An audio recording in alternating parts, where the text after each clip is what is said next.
నేటి పునీతులు పునీత గౌడెన్సియ గారు.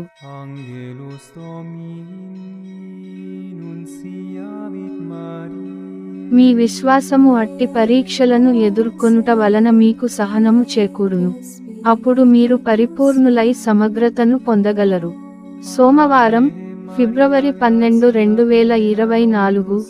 మొదటి పఠనం యాకోబు వ్రాసిన లేఖ 1వ అధ్యాయం 1 నుండి 11 వచనాలు.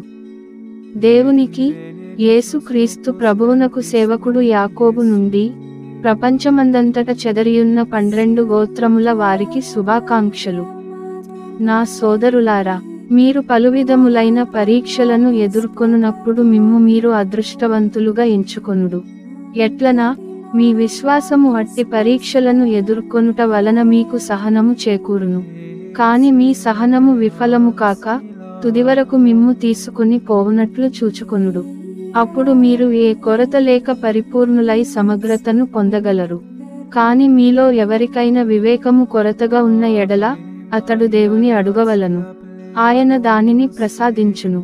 దేవుడు ఎవ్వరిని గద్దింపక అందరకు ఉదారముగా అనుగ్రహించును గదా.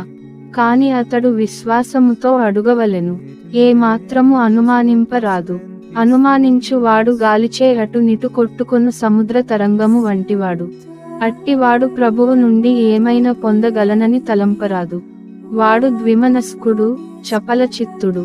వానికి ఏ పని యందు స్థిరత్వము ఉండదు. దీనస్థితిలో నున్న సోదరుడు దేవుడు తన కొసగిన ఉన్నత స్థితిని గూర్చి గర్వింపవలెను.